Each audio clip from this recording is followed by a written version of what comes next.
యదాల నిజాలు వెలుగు తీసే కైజార్ మీ పృథ్వీ టుడే. అనకాపల్లి గవరపాలెం జగన్నాథస్వామి ఆలయంలో జరిగే లక్ష ప్రదర్శన జయప్రదం చేయాలని ఆలయ చైర్మన్ దాడి బుజ్జి తెలిపారు. ఆదివారం ఆలయ ప్రాంగణంలో ఏర్పాటు చేసిన విలేకరుల సమావేశంలో ఆయన మాట్లాడారు. ధనుర్మాసం సందర్భంగా ఈ నెల 16 నుంచి జనవరి 16 వరకు ఈ లక్ష ప్రదర్శన ఆలయ ప్రాంగణం చుట్టూ జరుగుతుందని ఆయన తెలియజేశారు. మాజీ మంత్రి అనకాపల్లి శాసనసభ్యులు కొనతాల రామకృష్ణ, జనసేన నియోజకవర్గం ఇన్ఛార్జ్ భీమరిశెట్టి రామకృష్ణ సూచనల మేరకు మొట్టమొదటిసారిగా ఈ కార్యక్రమానికి రూపకల్పన చేయడం జరిగిందన్నారు. 220 సంవత్సరాల చరిత్ర కలిగిన ఆలయంలో జరిగే లక్ష ప్రదర్శనలో భక్తులు, స్థానికులు పాల్గొని స్వామివారి ఆశీస్సులు తీసుకోవాలని ఈ సందర్భంగా కోరారు. ప్రతిరోజు ఉదయం నుంచి సాయంత్రం వరకు ఈ లక్ష ప్రదర్శన జరుగుతుందన్నారు. ఈ కార్యక్రమంలో గౌరవ కార్పొరేషన్ రాష్ట్ర డైరెక్టర్ విల్లూరి హరికృష్ణ, ఆలయ ధర్మకర్తలు బుద్ధ ఆదిలక్ష్మి, ఎల్లబిల్లి ధనలక్ష్మి, కాండ్రేకుల మహాలక్ష్మి, పేకేటి తులసి, బుగాత కోటేశ్వరరావు, ఎండపల్లి చంద్రశేఖర్, మంగళపల్లి సుబ్రహ్మణ్యం, బొడ్డేడ చలపతిరావు, ఆలయ అర్చకులు బంగుపల్లి సత్యనారాయణ పాల్గొన్నారు. అనకాపల్లి జిల్లా అనకాపల్లి ప్రాంతం గౌరపాలలో వేంచేస్తున్న శ్రీ శ్రీ శ్రీ సుభద్ర బలభద్ర సమేత జగన్నాథ స్వామి దేవాలయంలో ధనుర్మాసం సందర్భంగా మొట్టమొదటిసారిగా ఈ లక్ష ప్రదక్షిణ మా కమిటీ వారు అనుకొని మన బంకుపల్లి సత్యనారాయణ గారు ఆధ్వర్యంలో ఈ కార్యక్రమం జరుగుతుందండి. ఈ నెల రోజుల పాటు ఈ జరిగే ధనుర్మాసం కార్యక్రమంలో భక్తులందరూ కూడా వచ్చి స్వామివారి గుర్తు ప్రదక్షిణ చేసి స్వామివారిని దర్శించుకొని స్వామివారి గొప్ప పాత్ర కోరుకుంటాము. మాకు ఇంత మంచి అవకాశం ఇచ్చిన మా గౌరవనీయులు కొంతాల రామకృష్ణ గారు, ఇన్ఛార్జ్ వేమశ్రీ రామకి గారు, అదేవిధంగా ఎంపీ సీఎం రమేష్ గారు, వీళ్ళ ఆశీస్సులతో ఇటువంటి మంచి కార్యక్రమాలు మేము అందరం చేయగలుగుతున్నామండి. జై హింద్. జై శ్రీరామ్, జై జగన్నాథ్. నీలాచల నివాసాయ నిత్యాయ పరమాత్మనే సుభద్రా బలభద్రాభ్యాం జగన్నాథాయ మంగళం. మనకి సుమారుగా 200 సంవత్సరాల పూర్వం నిర్మితమైనటువంటి మన శ్రీ జగన్నాథ స్వామి వారి దేవస్థానం గౌరపాలెంలో ఉంది, అనకాపల్లి.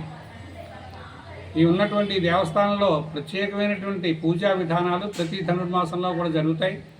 రేపు 16వ తారీఖు ధనుర్మాసం మంగళవారం ఉదయం మధ్యాహ్నం 12 గంటల ప్రాంతంలో ధనస్సు ప్రారంభమవుతుంది. మళ్ళీ 16వ తారీఖు జనవరి వరకు ఈ వ్యవస్థ ఉంటుంది. ఈ మధ్యలో మాకు కొత్తగా వచ్చినటువంటి చైర్మన్ గారు, తర్వాత ధర్మకర్తలు అందరూ కూడా ఒక ఆలోచన చేశారు. సాధారణంగా జగన్నాథ స్వామి రథయాత్ర సమయంలోనే జనాలు రావడం, తర్వాత మిగతా విషయాల్లో రాకపోవడం, ఆ మిగతా సంవత్సరం అంతా మామూలుగా గడిచిపోవడం జరుగుతుంది. అలా కాకుండా మాకు జగన్నాథ స్వామి వారి దేవాలయం అంటే మన గౌరపాలెంలోనూ తర్వాత ఇతర అనకాపల్లి మొత్తం అందరికీ కూడా చాలా విశేషమైన భక్తి ఉంది. కానీ దేవాలయంలోకి వచ్చి దాన్ని నమస్కారం చేసుకోవాలి, వెళ్ళాలి, ఈ అలవాటు తక్కువ ఉంది. ఆ అలవాటు వృద్ధి చేయాలనేటువంటి సదుద్దేశం చేత మా చైర్మన్ గారు వాళ్ళందరూ మంచి ప్లాన్ చేశారు, ఒక ఆలోచన చేశారు. ఆ ఆలోచన ఏంటంటే లక్ష ప్రదక్షిణ కార్యక్రమం అని చెప్పి రేపు 16వ తారీఖు మంగళవారం నుంచి 16 ఫిబ్రవరి వరకు జనవరి 16 వరకు ఆ కార్యక్రమాన్ని చేపట్టారు. ఎవరు ఎంత శక్తి ఉంటే అంతమంది కూడా వచ్చి దేవాలయం చుట్టూ, పెద్ద దూరం కాదు కాబట్టి చాలా కౌంట్ కూడా చాలా సదుపాయంగా జరుగుతుంది. తక్కువ పరిధిలో తిరుగుతాం కాబట్టి ధ్వజస్తంభం మీదుగా స్వామివారి చుట్టూ ప్రదక్షిణం చేసి ఎంతమంది ఎన్ని చేశారో ఓ చీటి మీద రాసేరు, అక్కడ డబ్బాకి పెడతారు. ఆ డబ్బాలో వేసేస్తే లక్ష ప్రదక్షిణలకి పూర్తవుతుంది. ఎప్పుడైతే లక్ష ప్రదక్షిణలు పూర్తవుతాయో మనం అందరం కూడా పరిపూర్ణంగా చేసినట్టుగా దీనికి ఆలోచన ఉంటుంది. అంతే, జనాల్ని దేవాలయంలోకి రప్పించాలని, హిందూ సాంప్రదాయాన్ని కాపాడాలి అంటే జనాలు దేవాలయంలోకి రావాలి. జనాలు దేవాలయంలోకి రావాలంటే ఏదో ఒక కార్యక్రమాన్ని నిర్వహించాలి. అది మంచి కార్యక్రమం అయి ఉండాలి. ఇన్ని సదుద్దేశంతో మంచి ఆలోచన చేసి మా చైర్మన్ గారు వాళ్ళందరూ కూడా ఈ కార్యక్రమాన్ని చేపట్టారు. కాబట్టి ప్రతి వారు రేపు మంగళవారం నుంచి ఉదయం పూట ఎక్కువ వస్తే ధనుర్మాసం కాబట్టి ప్రసాద వితరణ కూడా చక్కగా చేస్తాం. అన్నీ కూడా తప్పకుండా వచ్చి ప్రసాదాలు తీసుకుని స్వామివారి తీర్థ ప్రసాదాలు తీసుకోవాల్సిందిగా సవనీయంగా మనం చేస్తున్నాం. ఈ విషయాలన్నీ కూడా మనకి మన నాయకులైనటువంటి రామకృష్ణ గారు వాళ్ళందరూ కూడా, అంటే నాయకుల పేర్లు అవన్నీ కూడా పెద్దలు మన ధర్మకర్త గారు మనవి చేస్తారు.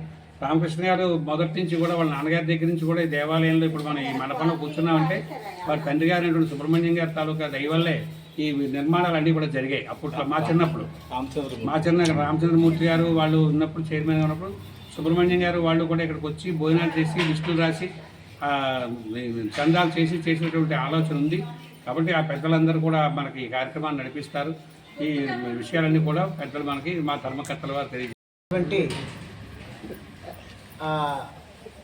మా చైర్మన్ గారికి, ధర్మకర్త మండలి వారికి మరియు ప్రధాన అర్చకుల వారికి ప్రత్యేక ధన్యవాదాలు.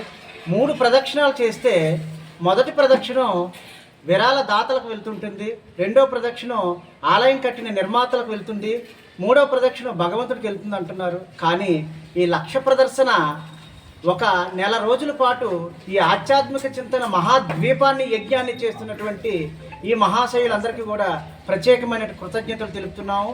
మరియు ఈ కార్యక్రమాన్ని దిగ్విజయం చేయవలసిందిగా భక్త మహాశయులకు మరియు జగన్నాథ స్వామి పండగ రోజే కాదు 365 రోజులు కూడా భగవంతుణ్ణి దర్శించుకోవాల్సినటువంటి స్థితిని కల్పించినటువంటి చైర్మన్ గారు, ధర్మకర్తల మండలి వారికి మరియు సహకరించిన ప్రజాప్రతినిధుల వారికి మరియు ప్రధాన అర్చకుల వారికి ధన్యవాదాలు తెలుపుకుంటూ సెలవు తీసుకుంటాం.